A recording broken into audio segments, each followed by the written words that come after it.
सास का घूंघट पार्ट 6। अब तक हमने देखा कि रात के अंधेरे में चुपके से सचिन देविका से माफी मांगने जाता है, लेकिन देविका कहती है, सचिन, मेरे लिए सबसे बड़ी चीज मेरा आत्मसम्मान है, इसलिए मैं तुम्हें माफ नहीं कर सकती। अब तुम यहां से जा सकते हो। देविका, एक बार मुझे मेरे बच्चे से तो मिलने दो। मैंने अभी तक उसे देखा भी नहीं है। कौन सा बच्चा सचिन? वही बच्चा जिसे तुमने और तुम्हारे बाप ने अपने घर के अंदर तक नहीं घुसने दिया। आज अचानक बच्चे की याद कैसे आ गई? देखो सचिन, चले जाओ यहां से।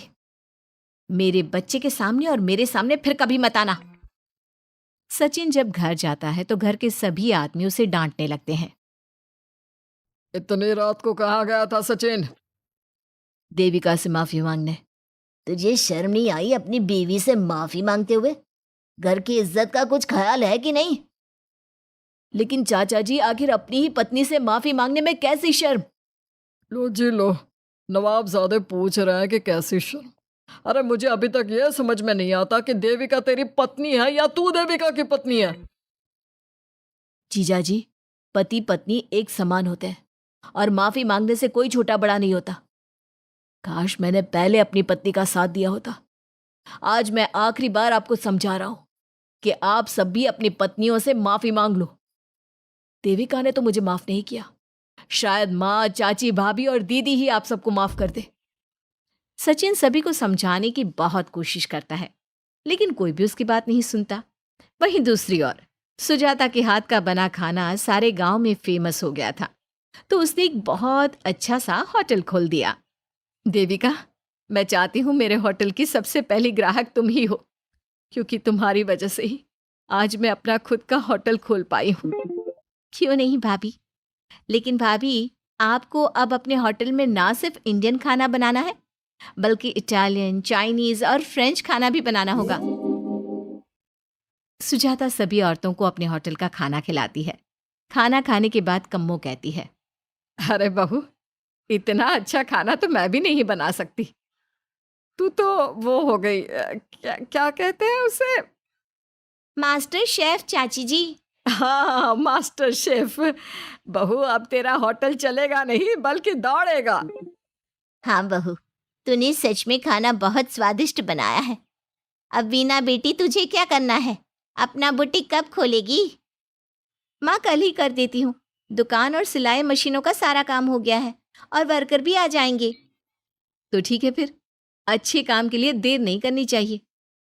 देविका, मैं चाहती हूँ कि मेरी दुकान का इनॉग्रेशन तुम करो। आखिर तुम्हारी वजह से तो मेरा बुटीक खुल रहा है। अगले दिन वीना भी अपना बुटीक खोल लेती है। उसका बुटीक भी चलने लगता है। माँ, आजकल ना कस्टमर ज़्यादा हो गए हैं। बुटीक में जो वर्कर है वो वर्कर कम पड़ रहे हैं। मुझे और वर्कर की ज़रूरत है। बेटी, गांव में तो तुझे कोई मिलने से रहा। अच्छे वर्कर तो शहर से ही मिलेंगे।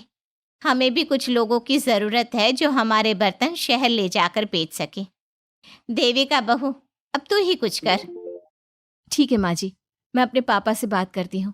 वो अखबार में इश्तेहार दे देंगे तो कई वर्कर आ जाएंगे। कम्मो और विमला के बनाए बर्तन भी दूर दूर तक बिकने लगे। सभी औरतें देखते ही देखते बहुत फेमस हो गई। अब देविका ने गांव में अपना स्कूल भी खोल लिया। सभी गांव की लड़कियां स्कूल जाने लगी।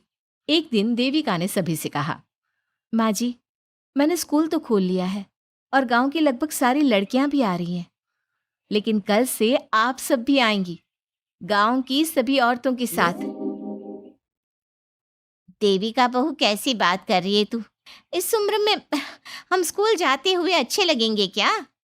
माँ जी, पढ़ने की कोई उम्र नहीं होती और आप सबको मैंने कितना कुछ तो सिखा दिया है।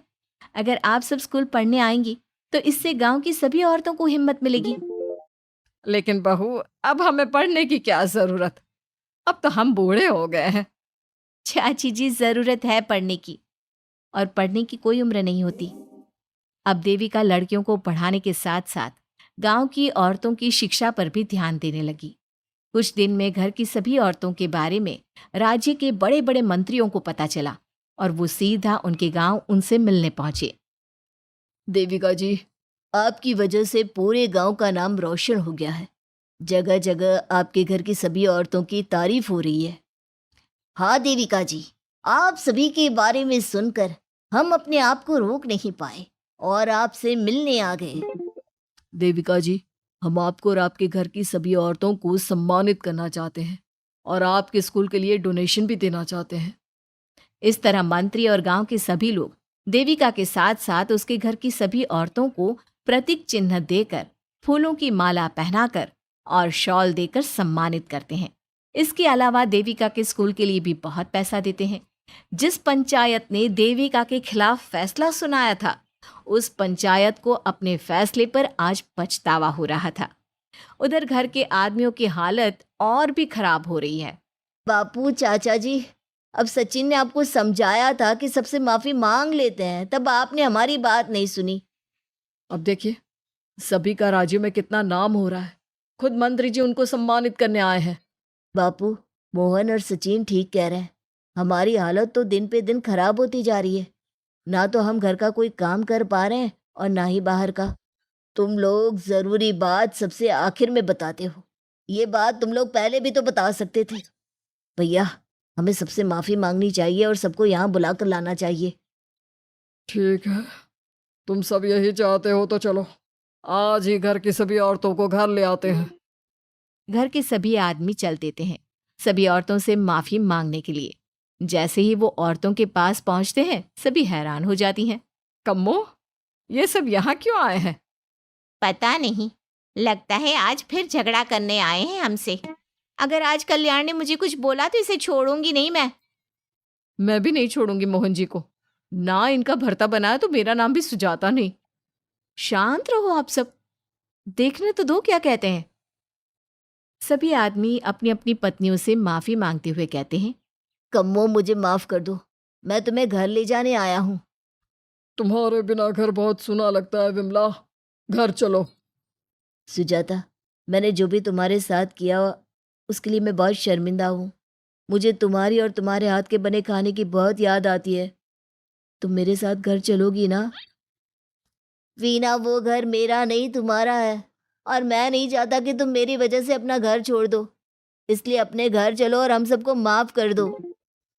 अपने पतियों की इस तरह माफी मांगने से सभी औरतें अपने पतियों को माफ करके उनके साथ जाने को तैयार हो जाती हैं। लेकिन देविका घर आने से मना कर देती है। सभी औरतें उसे समझाती है। देविका बहू, अब घर जाने में क्या दिक्कत है? मांग तो ली सबने माफी। देख तो सचिन भी कितना शर्मिंदा है। हाँ बहू, हमारी लड़ाई तो यही थी कि ये हमसे माफी मांगकर इज्जत के साथ घर ले जाए। अब घर चलने से तेरी शादी बच सकती है। चाची जी, मैं पहले भी बता चुकी हूँ, अब दोबारा से फिर कह रही हूँ, मेरे लिए शादी से बड़ा है आत्मसम्मान। आप लोगों की शादी आपकी मर्जी से नहीं हुई है, लेकिन मेरी शादी मेरी मर्जी से हुई है। इसलिए शायद आप लोगों को फर्क नहीं पड़ता कि आपके पति ने आपके साथ क्या किया, पर मुझे इस बात से बहुत फर्क पड़ता है कि मेरे पति ने मुझे अपने बराबर नहीं समझा और इसलिए मैं उसे माफ नहीं कर सकती। देविका, मैं अपने बर्ताव के लिए बहुत शर्मिंदा हूं। तो जिंदगी भर शर्मिंदा रहना। और हाँ, आप सब इनके साथ जाना चाहती हैं तो जाइए, लेकिन मेरी एक बात हमेशा याद रखिएगा, शादी सिर्फ एक रस्म होती है। इस रस्म में पति और पत्नी बराबर के हिस्सेदार होते हैं, ना कोई छोटा होता है और ना कोई बड़ा। इसलिए यदि आपका पति आपको सम्मान दे तो बदले में उसे सम्मान दो, नहीं तो वो जैसा करे आप भी वैसा ही करो। देविका सचिन के साथ नहीं जाती है और अपने बेटे के साथ वहीं रहने का फैसला करती है। अब वो न सिर्फ अपने गांव बल्कि हर जगह जाकर महिला शिक्षा और उनके अधिकारों का प्रचार करती है। हमारे प्यारे दर्शकों, हमें कमेंट करके जरूर बताएं कि देविका का ये फैसला आपको कैसा लगा और हमारी कहानी सास का घूंघट आपको कैसी लगी। इसी तरह की मजेदार कहानी सुनने के लिए हमारे चैनल को सब्सक्राइब जरूर करें।